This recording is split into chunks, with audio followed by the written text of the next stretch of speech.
तो दोस्तों आज मैं कवर करने वाला हूँ तेंसुरा का चैप्टर 127, 128 और 129। तो ठीक है, अभी टाइम पास नहीं करते और अपने चैप्टर शुरू करते हैं। तो शुरुआत में हम देखते हैं यहाँ पे अपनी इन्वेस्टिगेटिव टीम को, जो कि भाई कैसल के अंदर आ चुके हैं। और वहाँ पे जो डार्क एल्डर होती है वो इनसे कहती है कि अगर तुम्हें किसी भी चीज की जरूरत पड़े तो तुम यहाँ पे मुझसे पूछ सकते हो। तो भाई यहाँ पे हम अपनी इन्वेस्टिगेटिव टीम को देखते हैं और वो यहाँ पे कहते हैं कि अच्छा तो ये है डीमन लॉर्ड क्लेमन का स्ट्रॉन्ग होल्ड। और मुझे पता था कि यहाँ पे डिस्टाव के अंदर ये रूइंस लोकेटेड होंगे, लेकिन मुझे ये नहीं पता था कि इस कैसल के पीछे से इसका रास्ता होगा। तो तभी हम देखते हैं यहाँ पे उस रूइंस के एंट्रेंस को, और यही से रास्ता है अंडरग्राउंड सिटी ऑफ अमृता का। और उसके बाद हम सीन देखते हैं जहाँ पे पूरी टीम यहाँ पे अंडरग्राउंड सिटी को देखती है, जो कि भाई बहुत ही बढ़िया लगती है। लेकिन उसके बाद वो लड़की कहती है कि ये बिल्कुल नॉर्मल सिटी जैसे लग रही है, लेकिन उनको वहाँ पे डार्क एल्फ भी दिखते हैं जो कि भाई वहाँ पे रह रहे हैं। तो भाई वहाँ पे जो डार्क एल्फ की एल्डर होती है वो एक्सप्लेन करती है कि ये जो टॉप सेक्शन है ये एक रेसिडेंशियल एरिया है। भाई यहाँ पे वो एक्सप्लेन करती है कि ये जो पूरी रूइंस है ये 3 सेक्शन में डिवाइडेड है, और ये टॉप मोस्ट एरिया है ये भाई एक रेसिडेंशियल एरिया है। मतलब जितने भी लोग यहाँ पे रह रहे हैं बस टॉप मोस्ट एरिया पे ही है। भाई यहाँ पे कगाली उससे क्वेश्चन करती है कि क्या तुमने इस टॉप सेक्शन का पूरा स्ट्रक्चर बना लिया है। तो यहाँ पे वो एल्डर रिप्लाई करती है कि तुमने बिल्कुल ठीक कहा, और यहाँ पे जो एंशिएंट ट्रेजर थे वो भी हमने भाई कलेक्ट कर लिया है। बस यहाँ पे जो मिडिल सेक्शन है और जो बॉटम सेक्शन है वहाँ पे हम नहीं गए,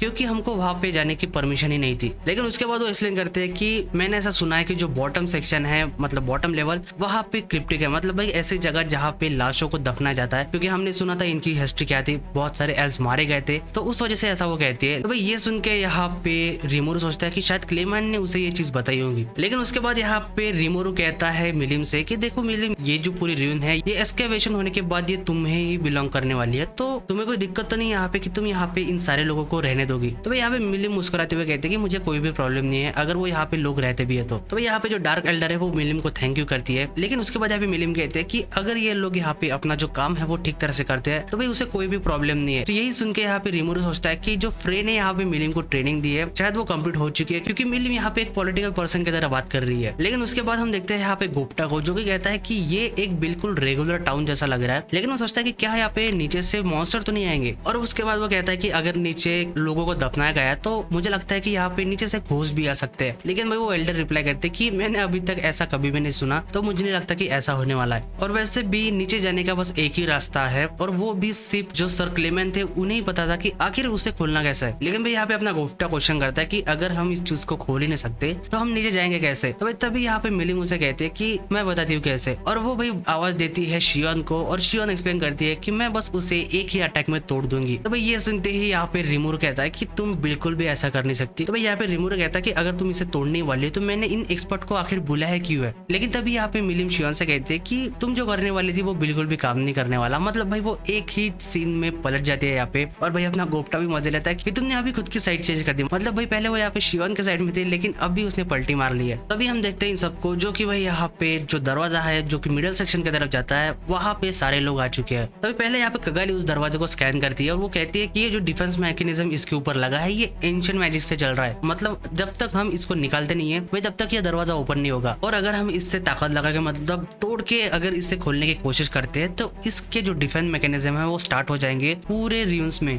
तभी भाई ये शियोन सुनती है और उसको समझ जाता है कि उसकी बहुत बड़ी गलती होने वाली थी यहाँ पे। लेकिन तभी भाई उसे गोप्टा कहता है कि अच्छा हुआ तुमने इसे तोड़ने की कोशिश नहीं की। लेकिन यहाँ पे शियोन कहते हैं कि ये बस एक ओल्ड मैकेनिज्म है, तो मुझे नहीं लगता कि अभी तक काम कर रहा होगा। लेकिन तभी वहाँ पे जो अपनी टीम की मेंबर होती है वो कहते हैं कि मुझे लगता है कि अभी तक ये सारी चीजें काम कर रही है, क्योंकि भाई वो ऊपर देखती है, क्योंकि वहाँ पे जो लाइट है सीलिंग के ऊपर वो भाई अभी भी चमक रही है। इसका मतलब ये है कि जो एंशिएंट मैजिक है वो अभी भी काम कर रहा है। तो भाई ये लाइट वाला एंशिएंट मैजिक काम कर रहा है, तो जो डिफेंस मैकेनिज्म का एंशिएंट मैजिक है वो तो पक्का काम कर रहा होगा। तो तभी यहाँ पे कगाली और जो बाकी की टीम है वो भाई डोर को एग्जामिन करना शुरू कर देते हैं, और यहाँ पे हम बाकी लोगों को पीछे देखते हैं। तो यहाँ पे उसके बाद कगाली एक्सप्लेन करते हैं कि इस दरवाजे के ऊपर 3 स्पेल लगी हुई है। पहली स्पेल ऐसी है कि इसको सिर्फ दरवाजे को सील करने के लिए बनाया गया है, और दूसरी स्पेल ऐसी है कि जो अर्थ से एनर्जी लेगी और जो वॉल है भाई दरवाजे की भाई उसके अक्रॉस उस एनर्जी को फ्लो करवाएगी। और तीसरी जो स्पेल है वो है एक ट्रैप, जिससे भाई ये दरवाजा एक्सीडेंटली ओपन ना हो जाए उसके लिए लगाई गई है। तो तभी भाई इस टीम का मेंबर कहता है कि ये जो ट्रैप है ये बहुत ही बढ़िया है, क्योंकि इन्होंने ये चीज ऐसे की है जैसे ये ट्रैप शुरू होगा तो सबसे पहले लाइट कट ऑफ हो जाएंगी और उसकी एनर्जी पूरी कट हो जाएगी, और उसके बाद वो एनर्जी जाएगी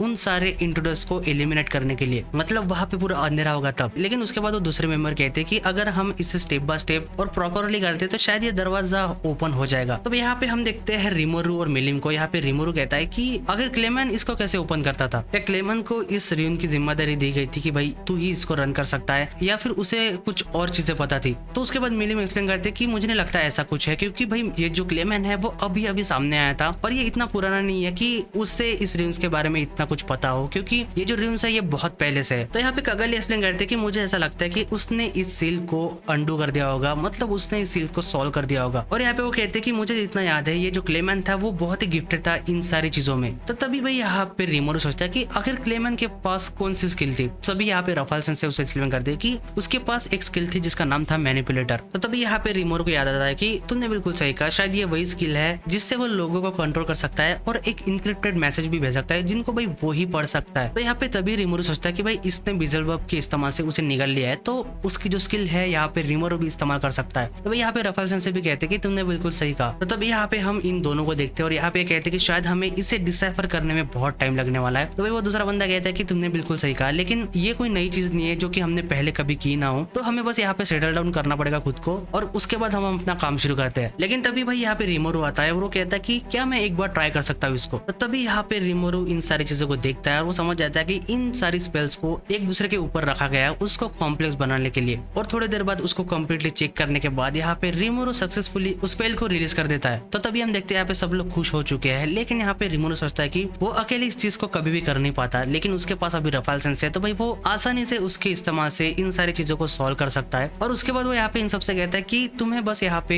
यही चीज को रिपीट करना है बाकी और स्पेल के लिए और ये आसानी से सारी स्पेल रिलीज हो जाएंगे। लेकिन तभी वो यहाँ पे पीछे मुड़ के देखता है अपनी टीम की तरफ और वो समझ जाता है कि भाई उसने गड़बड़ कर दी है, क्योंकि यहाँ पे ये जो काम था वो उस टीम का था, लेकिन यहाँ पे रिमोरू ने एक ही झटके में उनका काम कंप्लीट कर दिया है। लेकिन यहाँ पे शियोन उसे कांग्रेचुलेट करती है कि भाई तुमने बहुत ही बढ़िया काम किया है। लेकिन यहाँ पे गोप्टा उसे जाने मारता है कि ये हमेशा ही ऐसे काम करते रहता है। और यहाँ पे हम अपनी टीम को देखते हैं और वो कहते हैं कि उन्होंने कभी भी ऐसा सोचा नहीं था कि ये चीज इतने सिंपल वे में हो जाएगी, मतलब इनको थोड़ा आइडिया भी नहीं था कि आखिर शुरुआत कहाँ से करे, लेकिन भाई रिमोरू ने आसानी से इस चीज को कंप्लीट कर दिया है। तो भाई यहाँ पे रिमोरू इन सबसे माफी मांगता है कि भाई उनका काम यहाँ पे रिमोरू ने कर दिया उस वजह से। लेकिन यहाँ पे ये सब लोग कहते हैं और कगाली भी होती है उसमें कि बिल्कुल भी माफी मांगने की जरूरत नहीं है, तुम बस हमें ये बताओ कि आखिर तुमने ऐसा क्या किया कि ये चीज काम कर रही है अभी। तो तभी भाई यहाँ पे रिमोरू फिर से माफी मांगता है, लेकिन ये सब लोग यहाँ पे रिमोरू को लेके जाते हैं कि प्लीज डिमोन लॉर्ड हमें इसका सोल्यूशन बताओ कि आखिर तुमने इस चीज को कैसे ओपन किया। तो तभी भाई हम देखते हैं यहाँ पे रिमोरू ने इन सारे लोगों को चीज एक्सप्लेन कर दी है, लेकिन उसके बाद वो ये भी सोचता है कि ये लोग बहुत ही प्रोफेशनल है, मतलब ये ऐसे लोग नहीं है कि भाई उनमें बहुत ही घमंड है, क्योंकि इनका ध्यान यहाँ पे इस चीज पे है कि आखिर ये चीज काम कैसे कर रही है, मतलब सिर्फ नॉलेज के ऊपर। तो भाई हम देखते हैं यहाँ पे ये लोग काम कर रहे हैं अपना, क्योंकि रिमोरू ने इनको समझा दिया है। और दूसरी तरफ हम देखते हैं मिलिम को, और भाई उसे भी समझ में आ चुका है कि ये चीज आखिर काम कैसे कर रही है। और हम यहाँ पे गोप्टा को देखते हैं और वो कहता है कि मुझे कुछ भी समझ में नहीं आ रहा, क्योंकि भाई ये गोप्टा के दिमाग के परे है। लेकिन तभी हम देखते हैं कि फाइनली जो स्पेल है वो भाई अंडू हो चुकी है और जो दरवाजा है वो अभी ओपन हो सकता है। लेकिन तभी यहाँ पे मिलिम कहते हैं कि शायद अभी हमें उसके अंदर चलना चाहिए। लेकिन यहाँ पे रिमोरू एक्सप्लेन करता है कि मैं भी जानना चाहता हूँ, लेकिन मुझे लगता है कि हमें रुक जाना चाहिए। और यहाँ पे जो एल्डर होती है वो कहते हैं कि मैंने तुम सबके लिए खाना बना लिया, क्योंकि भाई अंधेरा भी बहुत हो चुका है, तो शायद तुम्हें यहाँ पे रेस्ट कर लेना चाहिए। तो उसके बाद भाई ये आराम करने चले जाते हैं। और यहाँ पे रिमोरू एक्सप्लेन करता है कि इनकी जो जर्नी थी वो बहुत ही जल्दी हो चुकी थी, मतलब पोर्टल डोर के वजह से। लेकिन तब भी यहाँ पे इन स्पेल को अंडू करते वक्त भाई इनकी जो दिमाग की हालत है वो बहुत ही घिस चुकी है, तो इस वजह से पूरी टीम थक चुकी है और वो अभी आराम कर रहे हैं। लेकिन तभी उसके बाद हम देखते हैं कि ये सारे लोग अभी वापस आ चुके हैं और सब के सब लोग आराम कर रहे हैं अभी। लेकिन उसके बाद हम देखते हैं यहाँ पे मिलिम और रिमोरू को, जहाँ पे रिमोरू कहता है कि क्या तुम्हें कुछ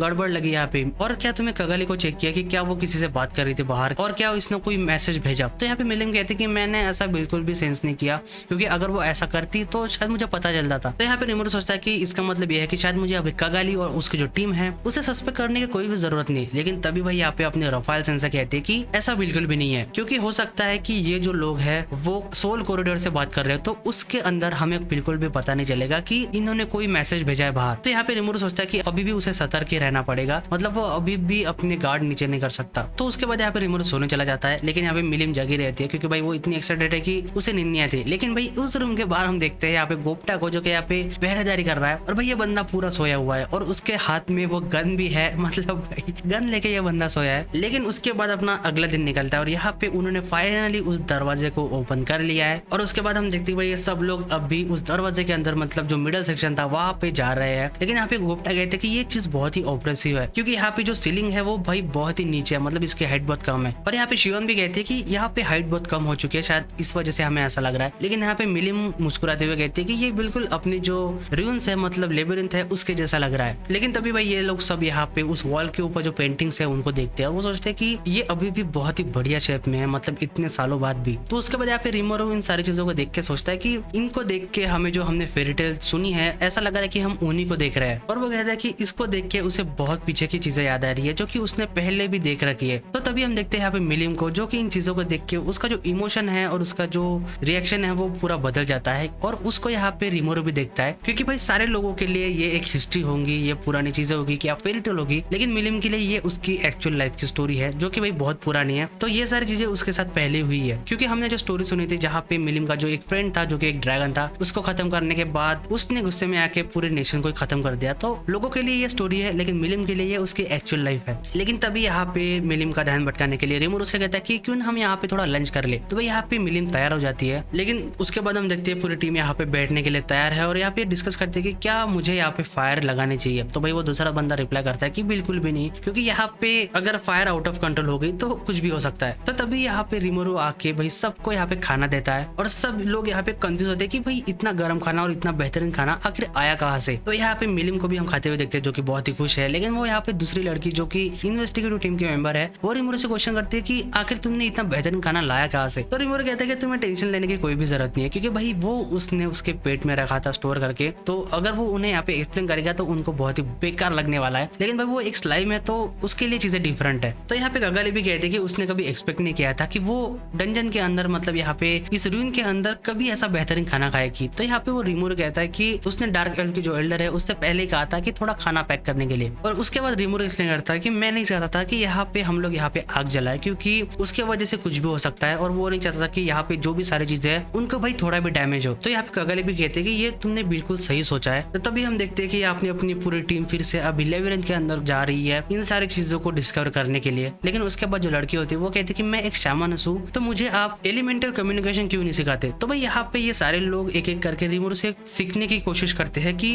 कैसे वो खुद की चीजों को डेवलप कर पाएंगे। तो यहाँ पे रिमोरू इन सबको एक इल्यूजरी मैजिक भी एक्सप्लेन करता है कि कैसे एक थॉटोग्राफी को इस्तेमाल किया जा सकता है, जो खुद के दिमाग में सारी चीजें चल रही है उसको एक पेपर शीट पे प्रिंट करना। तो यहाँ पे इन सबको ये चीजें सिखाता है। तो भाई उस वजह से यहाँ पे इनका जो मैप है वो बहुत ही आसानी से बन जाता है। और उसके बाद हम देखते हैं यहाँ पे कि फाइनली ये जो बॉटम का डोर था वहां पे ये सब लोग आ चुके हैं। तो यहाँ पे हम गगालियो और उस लड़की को देखते हैं और वो कहते हैं कि इस दरवाजे का जो सेटअप है ये बिल्कुल पुराने जैसा ही है, लेकिन इसके ऊपर जो स्पेल इस्तेमाल की गई है वो डिफरेंट है। तो भाई इनको एग्जामिन करने में थोड़ा टाइम लग सकता है इसको। तो तभी ये सुन के गगाली कहती है कि एक काम करते हैं, हम यहाँ पे दो टीम में शिफ्ट हो जाते हैं। एक टीम जो कि दरवाजे के ऊपर काम करेगी और दूसरी टीम एक्सप्लोरेशन वाली, जो कि भाई यहाँ पे जो रूइंस है वहाँ पे सब लोग चेक कर लेंगे कि क्या पे क्या है। तो भाई यहाँ पे रिमोरू और शियोन दरवाजे के पास रुके हैं, लेकिन उसके बाद जो मिलिम, गोप्टा और रंगा है वो भाई एक्सप्लोरेशन के लिए जा रहा है। तो तभी हम देखते हैं कि यहाँ पे ये सारे लोग काम पे लग चुके हैं, लेकिन उसके थोड़ी देर बाद यहाँ पे शियोन सबके लिए कॉफी लेके आती है और हम देखते हैं कि भाई यहाँ पे सारे लोग थोड़ा ब्रेक ले रहे हैं कॉफी पीने के लिए। लेकिन यहाँ पे रिमोरू सोचता है कि अगर ये चीज थोड़ी देर पहले होती, मतलब कुछ टाइम पहले, तो वो बिल्कुल भी शियोन को सबको कॉफी देने नहीं देता, क्योंकि भाई सबको पता है शियोन ने जो भी बनाया भाई उससे मौत भी हो सकती है। लेकिन अभी शियोन की जो कुकिंग है वो भाई बहुत ही बढ़िया हो चुकी है, तो उस वजह से वो भी पूरा रिलैक्स है यहाँ पे, क्योंकि भाई यहाँ पे सब लोग खुश भी है। लेकिन तभी यहाँ पे रिमोरू सोचता है कि वो अभी भी सतर्क है, क्योंकि कभी भी लोग उसके ऊपर अटैक कर सकते हैं। लेकिन तभी वो सोचता है कि अगर वो मेरे ऊपर अटैक करने वाले हैं तो शायद वो जल्द ही करेंगे, और शायद वो इस वजह से थोड़ी देर लगा रहे हैं क्योंकि मिलिम भी यहाँ पे है। तो तभी हम देखते हैं कि भाई यहाँ पे मिलिम एक्सप्लोरेशन करके वापस आ चुकी है और यहाँ पे वो रिमोरू को दिखाते हैं कि उसने बहुत सारे लूट किया है इस रूइंस के अंदर, और भाई उसने वहाँ पे बहुत सारे वेपन्स लाए जिसमें भाई मैजिक इन्फ्यूज्ड है। तो भाई सबके सब ये यूनिक क्लास के आइटम होते हैं। तो यहाँ पे रिमोरू कहता है कि मुझे नहीं लगता कि क्लेमैन ने इस रूइन के अंदर ऐसे वेपन छोड़े होंगे, तो आखिर तुम्हें ये चीज मिली कहाँ पे। तो भाई यहाँ पे मिलिम एक्सप्लेन करती है कि हम जब वहाँ पे एक्सप्लोर करने गए तो वहाँ पे गोलेम आ गए हमारे ऊपर अटैक करने के लिए, क्योंकि वहाँ पे एक ट्रैप सेट था,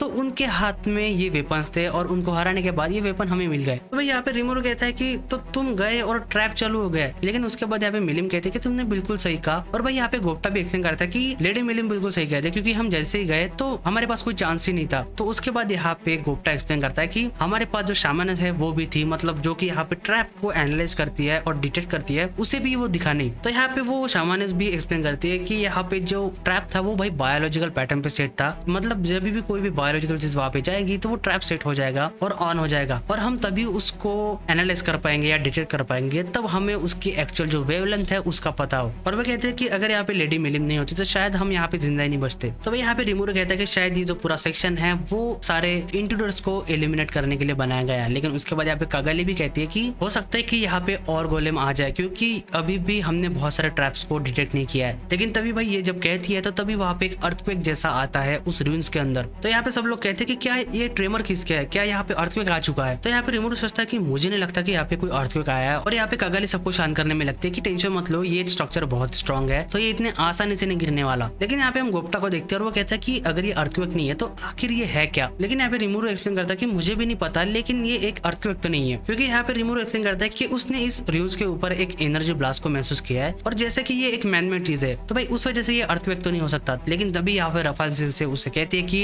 रूइंस के अंदर इंट्रूडर आ चुके हैं। और भाई उसके बाद इस रूइन के अंदर जो अलार्म है वो भी भाई शुरू हो जाता है और सबको नोटिस मिलती है कि अमृता के अंदर इंट्रूडर्स को डिटेक्ट किया गया है, मतलब इनको अभी एलिमिनेट करना है। तो भाई यहाँ पे कागाली शॉक हो जाती है कि आखिर इसके डिफेंस सिस्टम कैसे ऑन हो चुके हैं। तो यहाँ पे रिमोरू कहता है कि शायद यहाँ पे और भी लोग आ रहे हैं तो इस वजह से शायद जो डिफेंस सिस्टम है वो शुरू हो चुकी है। तो यहाँ पे गोप्ता कहता है कि अरे इसका मतलब ये है कि हम लोग तो सेफ है क्योंकि हम तो पहले ही आ गए थे। लेकिन यहाँ पे रिमोरू कहता है कि लेकिन यहाँ पे वो चीज उस पर डिपेंड करती है कि उन गोलेम को पता चले कि हम में और जो इंट्रूडर्स है उनमें डिफरेंस है। तो भाई ये बेचारा गोप्ता सुन के शॉक हो जाता है क्योंकि उसे पता है कि अब फाइट करना पड़ सकता है। लेकिन यहाँ पे रिमोरू भी एक्सप्लेन करता है कि इस डिफेंस मैकेनिज्म के लिए हम भी एक इंट्रूडर ही है। और भाई वो गोप्ता से कहता है कि भाई तैयार हो जाओ क्योंकि मारेबेल ने उसके चमचे भेज दिए है फाइट करने के लिए, तो तुम्हें भी यहाँ पे रेडी होना पड़ेगा। लेकिन तभी यहाँ पे रिमोरू मिलिम से कुछ कह नहीं जाता है। तो भाई यहाँ पे मिलिम कम्प्लीटली शॉक होती है और वो रिमोरू से सॉरी कहती है और वो कहती है कि उससे कुछ जरूरी काम है जो कि उसे करने जाना है। और तभी हम देखते हैं कि भाई यहाँ से मिलिम चली जाती है। लेकिन तभी यहाँ पे रिमोरू मैजिक सेंस को इस्तेमाल करता है और वो देखता है कि इस रूइंस के ऊपर एक ड्रैगन जैसी चीज आई है और वो भाई उसे देखता है और शॉक हो जाता है। लेकिन यहाँ पे रफाल से कहते हैं कि ये एक एंशिएंट ड्रैगन है जिसे भाई मिलिम ने सील कर दिया था, मतलब केओस ड्रैगन। लेकिन तभी यहाँ पे शियोन सबसे कहते हैं कि हमारे ऊपर ये जो गोलेम है वो अटैक कर रहे हैं। लेकिन वो कहते हैं कि सब साइड में हो जाओ, मैं उसे हैंडल करती हूँ। तभी भाई यहाँ पे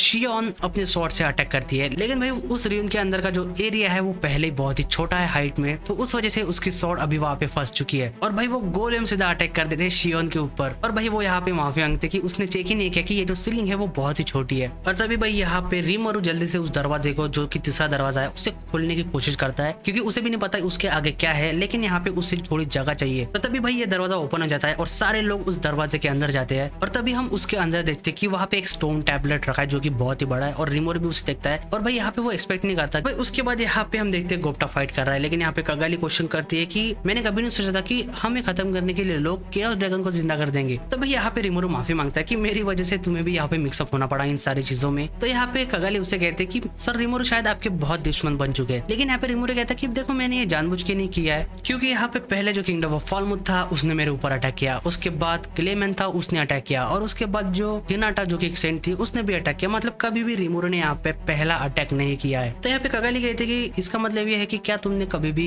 किसी भी चीज को शुरू नहीं किया। तो यहाँ पे रिमोरू कहता है कि नहीं ऐसा भी नहीं कह सकते। और उसके बाद हम देखते हैं यहाँ पे ये शियोन और गोप्ता फाइट कर रहे हैं। लेकिन उस दौरान यहाँ पे रिमोरू और कागाली की बातचीत भी शुरू है और वो उससे कहते हैं कि क्या तुम यहाँ पे बिना फाइटिंग की ये सारी चीज सॉर्ट आउट नहीं कर सकते। तो वो कहता है कि बिल्कुल कर सकते हैं अगर जो अगली टीम है वो हार मान जाए। और उसके बाद वो कहता है कि मुझे नहीं लगता कि जो कि हमारे एनिमी है वो ऐसा कुछ करने वाले हैं, क्योंकि मैं भी यहाँ पे हार नहीं मानने वाला। क्योंकि अगर मैं यहाँ पे हार मानता हूँ तो मेरे पीछे जितने भी लोग हैं, मतलब भाई पूरा टेम्पेस्ट, वो भी उसके चक्कर में बर्बाद हो जाएगा। लेकिन तभी उसके बाद यहाँ पे कागाली कहते हैं कि अगर तुमने यहाँ पे जो अपोजिशन है उसकी सारी चीजों को सुन लिया और उसमें थोड़ी बातचीत करने की कोशिश करी तो शायद यहाँ पे बहुत सारी चीजें सॉर्ट आउट हो सकती है। लेकिन तभी भाई यहाँ पे रिमोरू के कुछ कहने से पहले वहां पे आती है मारियाबेल और वो कहते हैं कि ये बिल्कुल इम्पॉसिबल है। और वो एक्सप्लेन करते हैं कि लोगों की जो ग्रिड है और उनके जो डिजायर्स है वो एंडलेस है, और उसके वजह से अगर कोई सामने वाला झुकता है तो भाई वो उससे पूरा निकल जाएंगे, मतलब वो उससे और फायदा लेंगे खुद का। और यहाँ पे रिमोरू भी ये सुन के कहता है कि तुम्हें पता है मैं भी ऐसा ही लगभग सोचता हूँ और मैं हूँ डिमॉन लॉर्ड रिमोरू। और उसके बाद भाई यहाँ पे मारियाबेल भी कहते हैं कि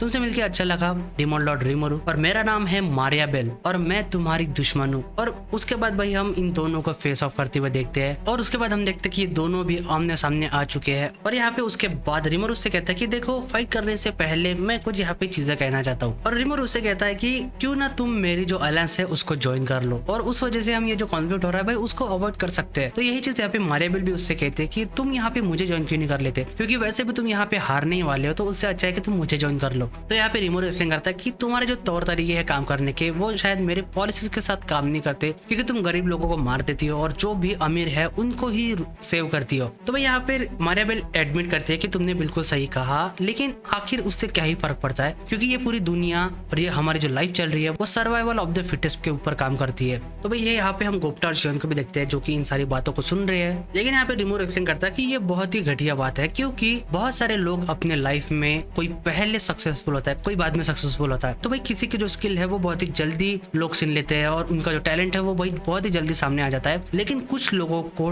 टाइम लगता है। तो इस वजह से भाई हम सब लोगों को एक ही तराजू में तोल नहीं सकते, तो हमें शायद यहाँ पे सब लोगों को एक चांस तो भी देना चाहिए उनको प्रूव करने के लिए। लेकिन यहाँ पे मारिया बेल इन सारी चीजों को सुनती है और कहती है कि ये कितनी बेवकूफाना बात कर रहे हो तुम, मतलब जैसे कि बच्चे बात करते हैं, क्योंकि हम में से कोई भी इक्वली बॉर्न नहीं होता, क्योंकि भाई सब के सब लोग स्टार्टिंग से ही डिफरेंट होते हैं। मतलब कोई बहुत ही बड़ा है, कोई बहुत ही छोटा है, किसी की कैपेबिलिटी बहुत ही बढ़िया है, किसी की बहुत ही कमजोर है, तो ये पहले से डिसाइडेड है, ऐसा वो कहती है। और अगर तुम यहाँ पे ऐसा सोचते हो कि सब लोग इक्वल है, तो तुम बिल्कुल यहाँ पे बच्चों जैसी बातें कर रहे हो। और मैंने कभी नहीं सोचा था कि एक डिमोन लॉग बच्चों की तरह बातें करेगा। लेकिन तभी यहाँ पे उसके बाद रिमोर कहता है कि शायद हमें यहाँ पे फाइट करके ही इस सारी चीजों को सुलटाना चाहिए। लेकिन तभी उसके बाद यहाँ पे मारिया बेल भी तैयार हो जाती है और वो कहती है कि मैं तुम्हें बताऊंगी कि आखिर रियलिटी होती क्या है। और तभी हम देखते हैं भाई सारे लोग यहाँ पे सरप्राइज होते हैं, क्योंकि भाई वहाँ पे आता है मारिया बेल के साथ यूकी। और उसके बाद यहाँ पे इन सबको देख के रिमोर भी कहता है कि कोई भी दो फोर्सेस अगर फाइट कर रही है तो जो भी उनमें से जीतेगा वही डिसाइड करेगा कि आखिर सही चीज है क्या। जैसे कि भाई हमने वन पीस में भी सुना है, जो भी भाई वॉर जीतता है वही डिसाइड करता है कि कौन सही है और कौन गलत है, और वही चीज भाई इतिहास में लिखी जाती है। और तभी भाई यहाँ पे रिमोरू खुद को उसके बैटल मोड में ट्रांसफॉर्म करता है, जो कि भाई बहुत ही बढ़िया लगता है। लेकिन उसके साइड में हम दूसरा पैनल भी देखते हैं जहाँ पे मिलिम जा रही है उस केओस ड्रैगन के पास। तो उसके बाद हम सीन देखते हैं यहाँ पे मारिया बेल कमांड करती है गाय को कि जब तुम अभी डेमन और रिमोर के ऊपर अटैक करो। और भाई ये अकल का अंधा बंदा जो कि अभी पूरे मारिया बेल के कंट्रोल में आ चुका है, वो जाता है रिमोर के ऊपर अटैक करने के लिए। तो भाई यहाँ पे रिमोर समझ जाता है कि ये वही बंदा है जो कि बहुत ही ओवर कॉन्फिडेंट था, जिसको भी हमने बहुत बार देख रखा है। लेकिन तभी उसके सामने आती है शियोन और उसको भाई एक ही पंच में बहुत ही दूर फेंक देती है। और वो कहती है कि तुम्हारे जैसा बंदा कभी भी सर रिमोर को चैलेंज नहीं कर सकता। और भाई ये सुन के उसके सामने आता है यूकी और वो कहता है कि तो ठीक है, ये नहीं तो मैं तुम्हारा दुश्मन बन जाता हूँ। लेकिन भाई यहाँ पे मुस्कुराती हुई शियोन कहती है कि एक ऐसा इंसान जो कि भाई उस छोटी लड़की के कंट्रोल में आ चुका है, तो ऐसा पर्सन कभी भी हमें हरा नहीं सकता। और तभी भाई यहाँ पे गोप्टा से वो कहती है कि गोप्टा तैयार हो जाओ और सबको बताओ कि आखिर जो एलाइट 4 है उनकी पावर है क्या। तो भाई तभी हम देखते हैं यहाँ पे रंगा और गोप्टा को जो कि एक दूसरे की तरफ भाग रहे हैं। और तभी भाई वो दोनों ट्रांसफॉर्म होते हैं और बहुत ही बढ़िया लगते हैं दोनों के दोनों। लेकिन मारिया बेल के साइड में एक और पैलाडिन होता है जो कि भाई बहुत ही पावरफुल भी है, और वो भाई बैटल करने लगता है यहाँ पे ट्रांसफॉर्म हुए अपने गोप्टा और रंगा के साथ। तो भाई हम देखते हैं यहाँ पे रिमोर को, और उसके बाद हम यहाँ पे इन्वेस्टिगेटिव टीम को देखते हैं और वो देखते हैं गोप्टा और रंगा को, जिनको भाई वो बहुत ही पसंद आता है। लेकिन उसके बाद यहाँ पे रिमोर भी कहता है कि ये जो नाइट आया यहाँ पे जो कि भाई रंगा से और गोप्टा के साथ फाइट कर रहा है वो बहुत ही पावरफुल है। लेकिन भाई यहाँ पे मिलिम के ट्रेनिंग की वजह से अपना गोप्टा भी बहुत ही पावरफुल हो चुका है, और वो भी इस ट्रांसफॉर्मेशन के साथ। लेकिन तभी फिर से यहाँ पे गाय जो कि भाई नीचे गिर चुका था फिर से रिमोर के ऊपर अटैक करने आ जाता है। तो भाई तभी रिमोर एक ही अटैक में उसे पूरा खत्म कर देता है। और ये सीन देखती है भाई मारिया बेल, उसे समझ नहीं आता कि भाई आखिर यहाँ पे हुआ क्या। तो भाई यहाँ पे रिमोर कहता है कि ये वही बंदा था जिसका नाम था गाय, और इसकी आखिरी इच्छा थी कि वो मुझसे फाइट करना चाहता। तो ये उसके लिए बहुत ही बड़ी बात है कि उसकी आखिरी इच्छा अभी पूरी हो चुकी है। तो भाई यहाँ पे मारिया बेल को समझ नहीं आता कि आखिर रिमोर ने कौन सी पावर इस्तेमाल किया यहाँ पे, क्योंकि वो सोचते कि उसने यहाँ पे उसकी जो स्किल है अवरिस वो यहाँ पे गाय के ऊपर यूज की थी, तो इसके इस्तेमाल से वो इतना पावरफुल तो नहीं बना था कि वो रिमोर को हरा दे। लेकिन उसके हिसाब से वो इतना पावरफुल बन चुका था कि वो डिमोन लॉर्ड रिमोर की बहुत सारी स्किल को सामने लाएगा ताकि उसे पता चल सके। और यहाँ पे रिमोर कहता है कि तुम अभी ये बात पूछ रहे हो कि आखिरी चीज है क्या, क्योंकि यहाँ पे मारिया बेल तुम्हें पता नहीं कि तुमने किससे पंगा ले लिया है, क्योंकि अगला नंबर तुम्हारा है मारिया बेल रोजो। और यहाँ पे भाई रिमोर से कहता है कि मैं तुम्हें अभी डिवोर करने वाला हूँ, जो कि भाई उसकी विजिबल स्किल है उससे, तो तैयार हो जाओ। तो तभी भाई इस सीन को यहाँ पे गोप्टा और शियोन भी देखते हैं, और यहाँ पे गोप्टा जो कि ट्रांसफॉर्म मोड में है वो कहता है कि यार सर रिमोर यहाँ पे बहुत ही स्केरी लग रहा है। तो यहाँ पे शियोन उससे कहते हैं कि चुप हो जा गोप्टा, क्योंकि यही हमारे लॉर्ड का एक्चुअल फॉर्म है, और एक बार देखो वो कितनी खतरनाक और बढ़िया लग रहे हैं। तो भाई यहाँ पे गोप्टा और जो रंगा मिक्स हुए वो सोचते हैं कि क्या सच में ऐसा है, क्योंकि भाई गोप्टा के लिए रिमोर बहुत ही डिफरेंट पर्सन है इन लोगों से, क्योंकि गोप्टा और उसका थोड़ा अलग ही कॉम्बिनेशन है। तो यहाँ पे गोप्टा कहता है कि मुझे ऐसा लगता है कि सर रिमोर का जो ओरिजिनल फॉर्म है, जो ट्रू फॉर्म है, वो ऐसा है जो कि वो हमारे साथ जब रहते हैं वैसा। तो भाई यहाँ पे इस चीज को शियोन भी मान जाती है, और उसके बाद यहाँ पे शियोन कहती है कि मैं ये सारी चीजें डियाब्लो को बताऊंगी, और यहाँ पे कैसे उसने इन सारी चीजों को मिस आउट कर दिया। तो भाई यहाँ पे ये चीज सुनता है रिमोर। तो भाई यहाँ पे रिमोर सोचता कि आखिर ये किस बारे में बात कर रहे हैं। तो भाई यहाँ पे जो मारिया बेल है वो सोचती है कि उसने गाय को बहुत ही ओवरपावर कर दिया था, उसकी पूरी लाइफ स्पैन को बर्न अप करके, मतलब उसकी जो सोल पावर थी उसको बर्न करके, तो उसके हिसाब से वो बहुत ही पावरफुल हो चुका था। लेकिन उसके बावजूद भी यहाँ पे रीमोरो ने भाई उसको आसानी से खत्म कर दिया। तो वो याद करते हैं कि उसे ऐसा लगा था कि काउंसिल के अंदर रीमोरो बहुत ही शांत बैठा था, तो उसे लगा था कि ये भाई बहुत ही शांत टाइप का आदमी है, लेकिन ऐसा नहीं है। तो तभी यहाँ पे मारियाबेल सोचती है कि ठीक है, अभी उसे फिर से इस सारी चीजों का कंट्रोल लेना पड़ेगा। और यहाँ पे वो रीमोरो से कहते हैं कि ऐसा लगता है कि ये जो तुम्हारा टाइटल है डेमन लॉर्ड, ये बस नाम के लिए नहीं है। लेकिन तभी उसके बाद वो कहती है कि अभी मैं तुम्हें बताऊंगी कि एक ह्यूमन और एक मॉन्स्टर के इंटेलिजेंस में कितना डिफरेंस होता है। और वो तभी ऊपर देखती है और वो भाई यहाँ पे एक मैजिक कॉल करती है, लेकिन यहाँ पे रीमोरो को रफाल सेन से बता देती है कि यहाँ पे वो बाहर के लोगों के साथ बात करने की कोशिश कर रही है। और तभी हम देखते हैं रांगा और शियोन को, जो कि भाई बहुत ही हेवी फील करते हैं, क्योंकि यहाँ पे शुरू हो चुकी है होली फील्ड। और यहाँ पे जो शियोन है वो समझ जाती है कि यहाँ पे क्या हो रहा है, क्योंकि वो कहते हैं कि ये शायद पिछले बार से भी बहुत स्ट्रांग लग रही है। तो यहाँ पे मारियाबेल कहते हैं कि मैंने यहाँ पे होली फील्ड शुरू कर दिया है, उस वजह से कोई फर्क नहीं पड़ता कि तुम लोग कितने पावरफुल हो, क्योंकि एक मॉन्स्टर जो कि भाई मैजिकल के ऊपर ज्यादा से चलता है, तो उसके लिए ये बहुत ही डिफिकल्ट चीज है। क्योंकि यहाँ पे वो सोचते हैं कि अगर वो रीमोरो से 1-on-1 फाइट करती है तो वो उनके लिए बहुत ही डिसएडवांटेजेस है। इस वजह से भाई वो यहाँ पे ऐसी चीजें करती है, मतलब यहाँ पे अगर वेल्डोरा आता भी नहीं है उसके बावजूद भी। और उसके बाद वो सोचती है कि शायद रीमोरो ने अभी खुद को बहुत ही ओवर एस्टिमेट समझ लिया है, उस वजह से वो अभी डिफेंसलेस हो चुका है, क्योंकि भाई उसने होली फील्ड शुरू कर दिया है। तो तभी भाई यहाँ पे रीमोरो से कहता है कि मुझे लगा ही था कि तुम ऐसा कुछ करोगी। तो भाई ये सुन के मारियाबेल शॉक हो जाती है, क्योंकि तभी वो महसूस करती है कि उसकी जो होली फील्ड है वो भाई कंप्लीटली डिस्ट्रॉय हो चुकी है। तो यहाँ पे मारियाबेल शॉक तो हो चुकी है और वो कहती है कि ऐसा बिल्कुल भी पॉसिबल नहीं है कि आखिर होली फील्ड कैसे डिस्ट्रॉय हो गई। तो यहाँ पे रीमोरो एक्सप्लेन करता है कि मुझे पहले ही पता था, क्योंकि भाई ग्लेंडा ने उन सबको बता दिया कि ग्रांबेल अभी भी जिंदा है, तो भाई उससे रिलेटेड होली फील्ड ये लोग इस्तेमाल कर सकते हैं। और वो एक्सप्लेन करता है कि मेरे जो लोग हैं उन्होंने भाई पहले इन सारी चीजों को संभाल लिया है। लेकिन उसके बाद यहाँ पे रीमोरो उससे कहता है कि तुम्हें ऐसा लगा कि मैं तुम्हारे जाल में फंस चुका हूँ, लेकिन मैंने यहाँ पे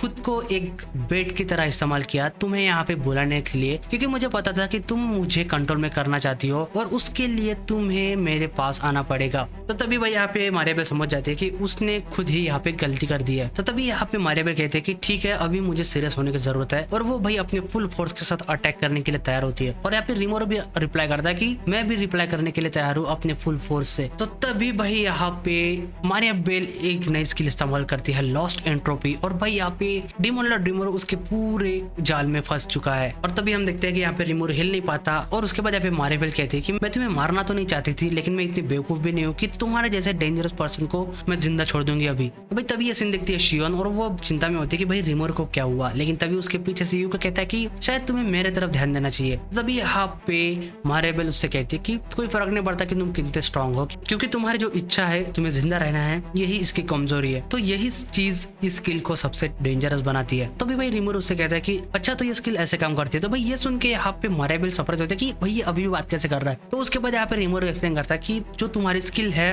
वो जो भाई अपनी जिंदा रहने की इच्छा होती है सारे इंसानों में, सारे लिविंग बीइंग में, तो भाई वो उसी चीज के रिवर्सल में काम करती है। मतलब अगर तुम यहाँ पे जीने की इच्छा रखते हो तो भाई वो तुम्हारे ऊपर और ज्यादा काम करेगी। मतलब जिसे भाई सुसाइड करना है वो उसके लिए बढ़िया है, लेकिन अगर किसी को जिंदा रहना है तो नहीं, बिल्कुल भी नहीं, तो वो उसे खत्म कर देगी। तो भाई यहाँ पे मारियाबेल कंप्लीटली शॉक है और वो भाई सोचती है कि आखिर रीमोरो अभी भी जिंदा कैसे है। तो उसके बाद भाई यहाँ पे रीमोरो एक्सप्लेन करता है कि माफ करना, लेकिन मेरा जो एनालिसिस है तुम्हारी स्किल का वो कंप्लीट हो चुका है, और ये जो तुम्हारी स्किल है वो मेरे ऊपर अभी काम नहीं करेगी। लेकिन वो यहाँ पे मारियाबेल को उसके बाद एक फाइनल वार्निंग देता है कि देखो मारियाबेल, अगर तुम यहाँ पे एक नॉर्मल लड़की की तरह अपनी लाइफ जीती हो तो मैं तुम्हें कभी भी डिस्टर्ब नहीं करूंगा। लेकिन तभी भाई यहाँ पे मारियाबेल कहते हैं कि मैं बिल्कुल भी ऐसा नहीं करने वाली, और वो भाई अपनी पूरी पावर लगा देती है, और वो ओवर पावर भी होती है यहाँ पे, और वो यहाँ पे पूरी ताकत को इस्तेमाल करके यहाँ पे रीमोरो को खत्म करना चाहती है। और तभी हम देखते हैं वो भाई यहाँ पे रीमोरो के ऊपर अटैक कर देती है, और यहाँ पे रीमोरो समझ जाता है कि इसी चीज को इस्तेमाल करके यहाँ पे गाय को उसने पावर अप किया था, जो कि भाई वो अभी खुद के ऊपर इस्तेमाल कर रही है। लेकिन तभी यहाँ पे भाई रीमोरो एक ही अटैक में, मतलब भाई उसको उठा के नीचे पटक देता है, और वो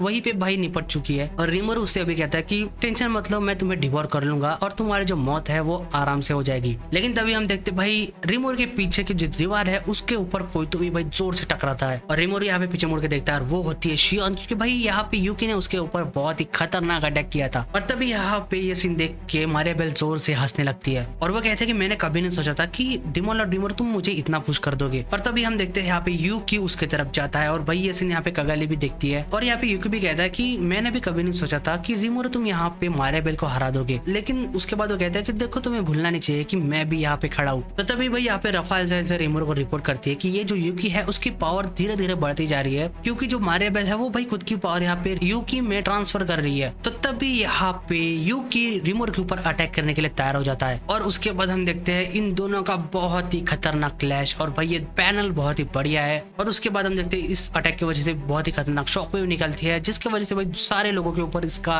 इम्पैक्ट आता है। और तभी यहाँ पे यूकी कहता है कि ठीक है अभी सीरियस होने का वक्त आ चुका है और वो भाई फिर से रिमोर के ऊपर अटैक करता है और हम देखते हैं कि एक ही अटैक में रिमोरू का हाथ टूट चुका है। और भाई यहाँ पे रफालसन से उसे कहते हैं कि ये चीज बहुत ही डेंजरस है क्योंकि इसका जो यूनिवर्सल बैरियर है मतलब यूरियल लॉर्ड ऑफ वाव्स वो भाई टूट चुका है। तो भाई यहाँ पे अपना रिमोरू शॉक हो जाता है, वो कहता है कि ऐसा पॉसिबल नहीं है। लेकिन यहाँ पे रफालसन से एक्सप्लेन करती है ये चीज इस वजह से हो रही है क्योंकि यूकी के पास एक स्किल है, एक एंटी स्किल है, इसके वजह से ये सारी चीजें हो रही है। तो उसके बाद भाई यहाँ पे रिमोरू कहता है कि क्या इसका मतलब ये है इस वजह से मेरा जो डिफेंस है ऑब्सोल्यूट डिफेंस वो बिल्कुल भी काम नहीं कर रहा। और उसके बाद वो ये भी पूछता है कि क्या जो मेरे अटैक है जिसमें भाई स्किल और मैजिक है वो भी काम नहीं कर रहे। तो भाई यहाँ पे रफालसन से एक्सप्लेन करते हैं कि तुमने बिल्कुल सही कहा क्योंकि एंटी स्किल और मैजिक को नलिफाई कर देती है, उस वजह से ये चीजें बिल्कुल भी काम नहीं कर रही है। तो उसके बाद रिमोरू सोचता है कि शायद जो मेल स्लैश है वो काम करेगा क्योंकि भाई वो कंप्लीट मैजिक भी नहीं है और कंप्लीट स्किल भी नहीं है। तो उसके बाद रिमोरू यहाँ पे यूकी से कहता है कि जैसा कि मुझे याद है तुमने कहा था कि तुम्हारे पास कोई भी ऐसी स्किल नहीं है, यूनिक स्किल या ऐसी और कोई चीज। और यहाँ पे यूकी कहता है कि देखो मैंने तुमसे झूठ नहीं बोला था क्योंकि मैंने तुमसे ये भी कहा था कि मेरे जो फिजिकल कंडीशन है वो बहुत ही टॉप नॉच है। लेकिन यहाँ पे रिमोरू सोचता है कि भाई ये अभी भी मारेबल के कंट्रोल में है तो शायद मुझे यहाँ पे अवॉइड करना चाहिए इसको खत्म करने के लिए। तो तभी भाई यहाँ पे रिमोरू निकलता है बहुत ही बढ़िया कटाना और यहाँ पे यूकी भी देखता है और वो उसकी तारीफ भी करता है कि ये कटाना बहुत ही बढ़िया लग रही है। लेकिन तभी हम देखते हैं यहाँ पे यूकी को जो भी भाई अपने वेपन निकालता है जिसमें कि एक शॉर्ट स्वॉर्ड होती है और एक डैगर होता है। और यहाँ पे रिमोरू उससे कहता है कि देखो मुझसे नफरत मत करना अगर मैं तुम्हें खत्म कर दिया यहाँ पे। और भाई यूकी भी उससे कहता है कि देखो मैं ये चीज तुमसे भी कह सकता हूँ। और उसके बाद इनकी फाइट के दौरान ये सारे लोग यहाँ पे रिमोरू और यूकी को देखते हैं और ये सब लोग कहते हैं कि जो सर यूकी है वो डिमोल और रिमोरू के साथ एक अच्छे टर्म पे है तो ये आखिर एक दूसरे के साथ फाइट क्यों कर रहे हैं। तो उसमें से दूसरा बंदा कहता है कि यहाँ पे जो अपने ग्रैंड मास्टर है वो उस लड़की के साथ शायद काम कर रहे हैं और शायद हमें यहाँ पे डिमोल और रिमोरू को बुलाने के लिए इस्तेमाल किया गया है। तो भाई तभी यहाँ पे कगाली कहते हैं कि ऐसा बिल्कुल नहीं हो सकता क्योंकि यहाँ पे डिमोल और रिमोरू ने ही सामने से आके कहा था कि उसे रून्स के अंदर जाना है। और वो उसके बाद कहते हैं कि मुझे लगता है कि वो उस लड़की ने ही यहाँ पे इस चांस को देखा और उसने यहाँ पे मौका ढूंढ के ये काम किया है। और उसके बाद वो सोचते हैं कि यहाँ पे जो डिमोल और रिमोरू और यूकी फाइट कर रहे हैं तो वो सोचते हैं कि शायद इसका कोई अच्छा एक्सप्लेनेशन हो सकता है, इसके पीछे कोई ना कोई रीजन हो ही सकता है क्योंकि वो यहाँ पे यूकी के बारे में बात कर रहे हैं। लेकिन उसके बाद सारी टीम भी कहती है कि शायद यहाँ पे कुछ ना कुछ रीजन हो सकता है जो कि हमें उसने नहीं बताया। तो यहाँ पे रिमोरू इन सारी बातों को सुनकर सोचता है कि शायद ये लोग बहुत ही प्यार करते हैं और रिस्पेक्ट करते हैं यहाँ पे यूकी की, तो शायद उसे जल्दी से यूकी को मारियाबेल के कंट्रोल से छुड़ाना चाहिए। तो भाई हम देखते हैं यहाँ पे रिमोरू उसके ऊपर कंटिन्यूसली अटैक किया जाता है। लेकिन उसी दौरान यहाँ पे रिमोरू सोचता भी है कि ये जो इसकी एंटिस के लिए बहुत ही खतरनाक है क्योंकि रिमोरू जो है वो भाई उसके हर एक मोमेंट में स्किल और मैजिक इस्तेमाल करता है तो उस वजह से कोई भी चीज उसके ऊपर काम ही नहीं कर रही है क्योंकि उसी की वजह से यहाँ पे उसकी जो अटैक है वो भी काम नहीं कर रहे और उसका जो डिफेंस है वो भी काम नहीं कर रहा है। लेकिन उसी फाइट के दौरान यहाँ पे रिमोरू को रियलाइज भी होता है कि शायद ये सारी चीजें कंप्लीट नहीं है क्योंकि यहाँ पे उसके जो स्लैश अटैक्स है जो कि भाई उससे कटाना से कर रहा है उसको यूकी एक तो डॉज कर रहा है नहीं तो भाई पैरी कर रहा है उसके वेपन से। तो यहाँ पे रिमोरू सोचता है कि क्या उसके ऊपर जो स्वॉर्ड अटैक है जिससे भाई वेपन से वो कर रहा है तो क्या यूकी के ऊपर ये काम कर सकते हैं। और यहाँ पे रिमोरू कहता है कि हमें जो हमारी न्यू आर्ट है उसे इस्तेमाल करना चाहिए। तो यहाँ पे रफालसन से एक्सप्लेन करते हैं कि अगर तुम ये आर्ट इस्तेमाल कर सकते हो तो इसका जो इम्पैक्ट है वो 50% ही आएगा क्योंकि जो एंटी स्किल है यूकी की वो उसको 50% नलिफाई कर देगी तो उस वजह से ये स्किल उसके मैक्सिमम लेवल पे परफॉर्म नहीं हो पाएगी। तो यहाँ पे रिमोरू सोचता है कि ठीक है क्योंकि भाई इसे यूकी को कंप्लीटली खत्म भी नहीं करना है। लेकिन उसी फाइट के दौरान रिमोरू को भाई कंफर्म हो जाता है कि आखिर चल क्या रहा है और तभी हम देखते हैं यूकी उसके अटैक को पैरी कर देता है और भाई उसे एक मौका मिल जाता है रिमोरू के ऊपर अटैक करने का और वो मौका ढूंढ के उसके ऊपर अटैक कर देता है। और यहाँ पे उसके बाद यूकी थोड़ा खुश होता है लेकिन उसके बाद वो शॉक होता है क्योंकि रिमोरू ने फाइनली उसके अटैक को ब्लॉक कर लिया है। और भाई यहाँ पे रिमोरू भी कहता है कि तुम्हारे जो पंच और तुम्हारी जो किक्स है वो मेरे ऊपर ज्यादा डैमेज कर रही थी इस वेपन से भी ज्यादा क्योंकि भाई यहाँ पे उसकी जो स्किल है एंटी स्किल वो उसके बॉडी पे ही काम करती है, उसके वेपन के थ्रू वो काम नहीं करती। इस वजह से यहाँ पर रिमोरू ने उसके अटैक को इजीली डॉज मतलब ब्लॉक कर लिया। और तभी भाई यहाँ पे ये देख के यूकी बहुत ही सरप्राइज होता है और तभी यहाँ पे उसके बाद रिमोरू को मौका मिलते ही वो उसका जो नया आर्ट है वो इस्तेमाल करता है स्ट्रॉम ब्रेक। और भाई ये स्किल बहुत ही पावरफुल थी मतलब उसकी 50% पे ही थी ये उसके बावजूद भी। और हम देखते हैं कि भाई यहाँ पे यूकी को भी डैमेज मिला है बहुत ही बढ़िया। और यहाँ पे रिमोरू एक्सप्लेन करता है कि ये जो स्किल थी, ये जो शॉर्ट स्ट्राइक था उसका, ये भाई एक कॉम्बिनेशन है स्टॉर्म मैजिक का, जो कि भाई उसे वेल्डोरा से जो स्किल मिली है उससे, और ये कॉम्बिनेशन था मैजिक और आर्ट का, जैसे कि भाई यहाँ पे हिनाटा इस्तेमाल करती है उसका मेल्ट स्लैश। तो तभी हम देखते हैं कि भाई यहाँ पे यूकी दीवार पे पटक जाता है, उससे भाई बहुत ही ज्यादा डैमेज मिला है। और भाई यहाँ पे उसके बाद रिमोरू कहता है कि इस अटैक के ऊपर मैजिक को इस्तेमाल करना बहुत ही बढ़िया था, क्योंकि भाई इसके वजह से उसका इम्पैक्ट बहुत ज्यादा बढ़ चुका है। तो उसके बाद हम यहाँ पे यूकी को देखते हैं, जो कोई बहुत ही डैमेज मिल चुका है उसे। और उसके बाद यहाँ पे रिमोरू कहता है कि ये जो उसकी स्टॉर्म स्किल है, ये भाई अपोनेंट के ऊपर जो भी डैमेज मिला है उसके जो उन्स है उसके थ्रू उसके सेल स्ट्रक्चर को डैमेज करते हुए जाता है। लेकिन यहाँ पे यूकी के पास एंटी स्किल है, तो शायद ये उसके ऊपर काम नहीं कर रही है, तो बढ़िया ही है, मतलब ये जिंदा बच जाएगा। तो तभी वो एनालाइज एंड असेस को इस्तेमाल करता है और वो देखता है कि मारियाबेल की जो ग्रिड है वो उसके अंदर तक पहुंच चुकी है। लेकिन तभी वो यहाँ पे उससे क्लियर करने की कोशिश करता है, लेकिन भाई एंटी स्किल की वजह से उसका जो इंटरफेरेंस है वो भी काम नहीं करता उसके ऊपर। तो भाई यहाँ पे रिमोरू सोचता है कि वो अभी यहाँ पे एक ही चीज कर सकता है, और वो यहाँ पे अपनी जो स्वॉर्ड है उससे उल्टा कर लेता है, क्योंकि वो सोचता है कि अगर वो यहाँ पे उसे कम्प्लीटली ठीक नहीं कर सकता तो वो उससे इतना डैमेज करेगा कि भाई वो उसे उठ के फिर से डिस्टर्ब ना करे, क्योंकि वो अभी मारियाबेल के साथ निपटने वाला है। और अगर ये चीज काम नहीं करती तो उसके पास कोई भी ऑप्शन नहीं है कि उसे खत्म ही करना पड़ेगा। तो तभी भाई यहाँ पे कागाली बीच में आती है और वो कहते हैं कि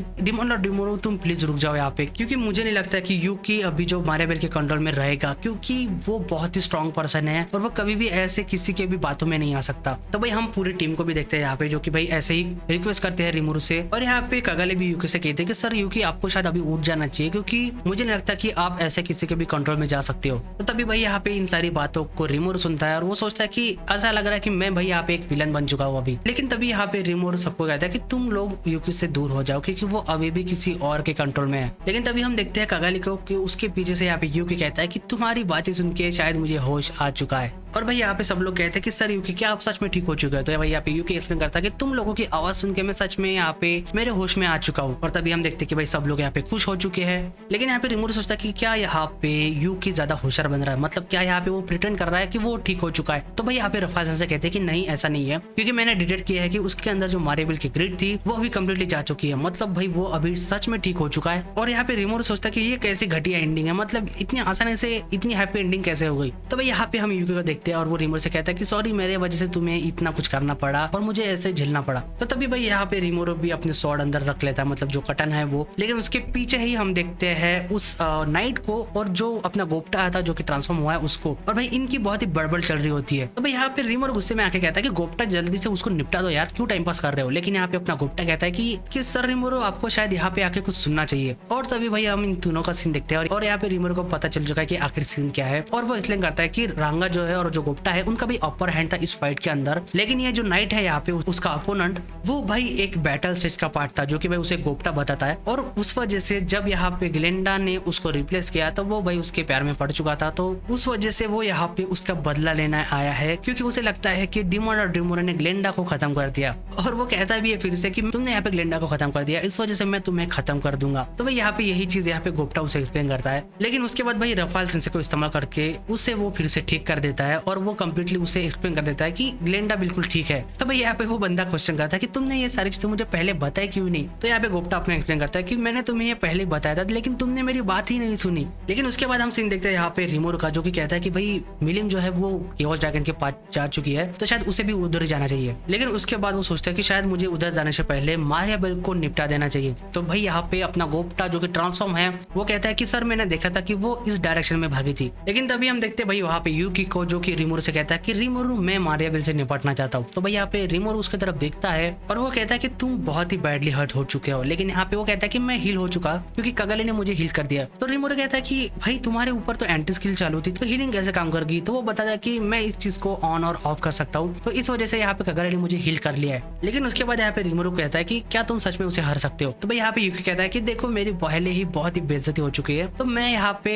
अपने गार्ड को डाउन नहीं करता हूँ, तो मैं उसे सच में हरा सकता हूँ। लेकिन उसके बाद हम यहाँ पे कागाली को भी देखते हैं और वो भी कहते हैं कि सर रिमोरू मैं भी इसके साथ जाना चाहती हूँ, क्योंकि वो कहते हैं कि यहाँ पे मारियाबेल इस रून्स को शायद तबाह करना चाहती है। और उसके बाद वो कहते हैं कि मैंने ऐसे ही एक रून के अंदर एक्सप्लोरेशन किया था जिसका भी मैकेनिज्म बिल्कुल सेम है, तो ये मैंने सारी रिपोर्ट सर यूकी को दे दी थी। लेकिन उसके बाद यूकी कहता है कि मैं उसके कंट्रोल में था मारियाबेल के, तो शायद मैंने सारी चीजें उसे बता दी है। तो इस वजह से यहाँ पे वो रिमोरू से रिक्वेस्ट करता है कि मुझे भाई थोड़ी मेरी इज्जत बचाने की थोड़ा चांस तो भी दे दो। लेकिन उसके बाद रिमोरू कागाली से कहता है कि तुम तो एक स्कॉलर हो, तो तुम आखिर फाइट कैसे करोगे। करोगी। तो यहाँ पे कगाली एक्सप्लेन करती है कि मैं बिल्कुल भी इसमें प्रॉब्लम नहीं बनूंगी, क्योंकि मुझे पता है कि उस मैकेनिज्म को स्टॉप कैसे करना है, क्योंकि अगर कुछ गड़बड़ हो जाती है तो मुझे पता है कि उस मैकेनिज्म को कैसे रोकना है। तो तभी भाई यहाँ पे रिमोर उसे देखता है और सोचता है कि ये बहुत ही बढ़िया दिख रही है, लेकिन उसके बाद वो सोचता है कि कोई लड़की जब बहुत ही बढ़िया दिख भी रही हो और ऐसी बातें करती हो तो तुम उसको मना नहीं कर पाते। और उसके बाद भाई यहाँ पे रिमोरू इन दोनों को परमिशन देता है, लेकिन उसके बाद यहाँ पे रिमोरू शियोन और गुप्ता से कहता है कि तुम दोनों एक काम करो, तुम दोनों इन सारे लोगों को अपर लेवल पे लेके जाओ जहाँ पे डार्क एल्व्स हो, मतलब इन सब का ध्यान भी रखो और उनको गार्ड भी करो। तो यहाँ पे शियोन उसके बाद उससे क्वेश्चन पूछती कि तो आप कहाँ पे जा रहे हो। तो यहाँ पे रिमोरू कहता है कि मैं मिलिम के पास जा रहा हूँ, लेकिन यहाँ पे शियोन कहते हैं कि मैं तुम्हारे साथ आना चाहती हूँ। लेकिन यहाँ पे उसके बाद रिमोरू कहता है कि बिल्कुल भी नहीं, क्योंकि यहाँ पे रिमोरू कहता है कि तुम अभी भी बहुत बुरी तरीके से हर्ट हो चुके हो, क्योंकि यूकी का अटैक भाई वैसा ही था, तो अभी के लिए इन लोगों का ख्याल रखो। लेकिन तभी अपना सीन शिफ्ट होता है भाई मारियाबेल की तरफ, जो कि भाई नीचे के बॉटम लेवल पे भाग के जा रही है। और यहाँ पे मारियाबेल याद करती है कि यूकी ने उसे बताया था कि इस रूइन के सबसे नीचे एक मैजिक कंट्रोल रिएक्टर है, जिसे भाई इस्तेमाल करके तुम यहाँ पे बहुत बड़ा ब्लास्ट कर सकते हो, जो कि भाई उसके जो लोग हैं यूकी के, उन्होंने एनालाइज और एक्सप्लोर करके उसे बताया था। तो भाई यहाँ पे मारियाबेल वही सोचती है कि अगर उसने इस चीज को ओवरलोड कर दिया तो भाई यहाँ पे बहुत बड़ा एक्सप्लोजन हो जाएगा, क्योंकि यहाँ पे जो डिमोल और ड्रीमूर है वो भाई अभी यूकी के साथ फाइट कर रहा है, और अगर उसी दौरान एक ब्लास्ट होता है तो वो वहां से निकल नहीं पाएगा। और उसके बाद यहाँ पे मारियाबेल एक रास्ता ढूंढ लेंगी वहां से निकलने का, क्योंकि भाई उसके पास भी दूसरा रास्ता नहीं है। लेकिन तभी वो देखती है उसके सामने कि उस बॉटम लेवल पे कुछ भी नहीं है, और भाई उसे समझ में नहीं आता कि आखिर यहाँ पे हो क्या रहा है। और तभी उसके पीछे से आता है यूकी और वो कहता है कि यहाँ पे ऐसा कोई भी रिएक्टर नहीं था। और उसके पीछे कगाली भी होती है और वो कहते हैं कि जैसे कि यहाँ पे यूकी ने तुम्हें बताया था कि किसी और रून्स के अंदर भी ऐसा मैकेनिज्म नहीं था, मतलब भाई इन दोनों ने इससे झूठ बोला था। तो तभी भाई यहाँ पे मारियाबेल यूकी को देखती है और कहती है कि यूकी क्या तुम सच में हो यहाँ पे? यूकी तुम यहाँ पे क्या कर रहे हो? क्योंकि तुम्हें तो यहाँ पे डिमोन और ड्रीमूर के साथ फाइट करना चाहिए था। तो यहाँ पे यूकी कहता है कि मैंने अपना पूरा 100% दिया, लेकिन तब भी उसके ऊपर मेरे अटैक काम नहीं कर रहे थे। तो उसके बाद भाई यहाँ पे कगाली भी उससे कहते हैं कि मैं सच में बहुत डर चुकी थी, क्योंकि मुझे लगा था कि तुम सच में उसकी कंट्रोल में जा चुके हो। लेकिन उसके बाद यूकी कहता है कि मुझे ऐसा करना ही पड़ा, क्योंकि तभी सबको भरोसा होता कि आखिर में सच में उसके कंट्रोल में हूँ। और वैसे भी मुझे पता था कि तुम मेरे इंटेंशन समझ ही लोगे, क्योंकि मुझे तुम्हारे ऊपर पूरा भरोसा था। लेकिन उसके बाद कगाली भी कहते हैं कि बिल्कुल तुम यहाँ पे ऐसा कर सकते हो, लेकिन बस मुझे पहले बता दिया करो कि तुम ऐसे कुछ करने वाले हो। तो तभी भाई ये सारी चीजें सुन के और देख के मारियाबेल रियलाइज करती है और वो यूकी से क्वेश्चन करती है गुस्से में कि क्या तुमने सच में मेरे स्किल को ब्रोक कर दिया है? क्योंकि वो सोचती है कि ऐसा होना तो नहीं चाहिए, ये इम्पॉसिबल है। लेकिन उसके सामने जो यूकी खड़ा है भाई वो बिल्कुल भी उसके कंट्रोल में नहीं है। तो भाई उससे वो क्वेश्चन करती है कि आखिर तुमने कैसे इस स्पेल को ब्रेक किया, मेरे स्किल को ब्रेक किया, और कब से? यहाँ पे यूकी कहता है कि एक काम करता हूँ, मैं तुम्हें एक्सप्लेन करने से अच्छा तुम्हें दिखाई देता हूँ। और तभी हम देखते हैं भाई यूकी को, जो कि यहाँ पे उसकी जो स्किल है मतलब मारियाबेल की, उसे इस्तेमाल कर रहा है जैसे कि वो मारियाबेल के कंट्रोल में हो। तो भाई ये सीन देख के यहाँ पे मारियाबेल को रियलाइज हो जाता है कि यूकी स्टार्टिंग से ही प्रिटेंड कर रहा था कि वो उसके कंट्रोल में आ चुका है। और यूकी उससे कहता है कि तुमने बिल्कुल सही कहा, क्योंकि तुम्हारी जो स्किल है एवरिस, वो स्टार्टिंग से ही मेरे ऊपर काम नहीं कर रही थी, मतलब मेरी एक्टिंग बहुत ही बढ़िया थी। लेकिन उसके बाद यहाँ पे मारियाबेल कहते हैं कि बिल्कुल भी ऐसा हो नहीं सकता, क्योंकि मेरी जो स्किल है वो लोगों के ग्रिड के ऊपर काम करती है। इसका मतलब ये है कि तुम्हारे ऊपर ये चीज काम करनी ही चाहिए थी, क्योंकि तुम्हारी जो ग्रिड है वो सबसे ज्यादा है। लेकिन उसके बाद यहाँ पे यूकी मारियाबेल से कहता है कि मुझे पता है तुम्हारा जो डिजायर है कि तुम्हें इस दुनिया के ऊपर राज करना है, लेकिन वो इतना भी मेरे खुद के डिजायर से पावरफुल नहीं है। और अगर मेरे पास ये एंटी स्किल नहीं होती, उसके बावजूद भी तुम्हारे जो एवरेज स्किल है वो मेरे ऊपर कभी भी काम नहीं करती। क्योंकि यहाँ पे यूकी कहता है कि ये जो दुनिया है ये मेरा खिलौना है, और मेरा ये गोल है कि मैं इस दुनिया का किंग बनना चाहता हूँ। तभी भाई यहाँ पे यूकी हंसते हुए मारियाबेल के ऊपर अटैक कर देता है। लेकिन तभी हम देखते हैं कि यहाँ पे मारियाबेल कंप्लीटली शॉक हो चुकी है। लेकिन तभी उसके उस सिचुएशन में भी वो कहते हैं कि मैं मारियाबेल द ग्रेट हो, तो तुम मुझे यहाँ पे इतने आसानी से खत्म नहीं कर सकते। तो तभी हम देखते भाई वो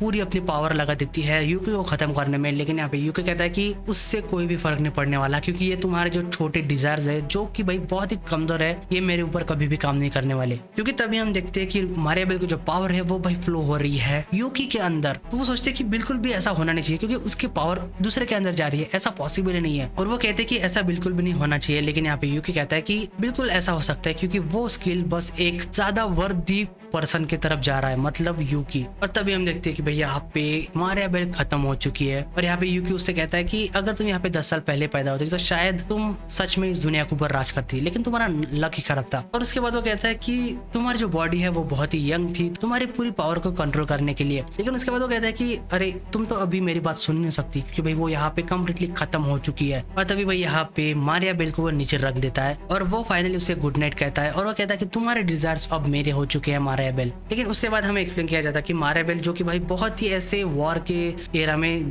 उसने अपनी जिंदगी बिताई थी, वो अभी इस वर्ल्ड में आके बहुत ही जल्दी खत्म हो चुकी है, क्योंकि इस दुनिया का रूल है जो कि सबसे कमजोर रहेगा वो भाई पक्का मरने वाला है। लेकिन तभी उसके बाद हम देखते हैं सीन कैसल के ऊपर का, जहाँ पे केओस ड्रैगन आ चुका है और वो भाई मिलियम के सामने है। और यहाँ पे मिलियम उसके ऊपर अटैक करने की कोशिश भी करती है, लेकिन वो बिल्कुल भी नहीं कर पाती क्योंकि वो उसे पहले से जानती है। लेकिन तभी भाई यहाँ पे आता है रिमोरू और वो कहते हैं कि बिल्कुल भी टेंशन मत लो, सारी चीजें ठीक हो जाएंगी। तो इसी के साथ दोस्तों ये तीनों चैप्टर खत्म होते हैं। और अगर दोस्तों आपको ये वीडियो पसंद आया तो वीडियो को लाइक और चैनल को सब्सक्राइब जरूर करना और वीडियो को हाइप अप भी कर देना। तो मिलते हैं दोस्तों अगली वीडियो में।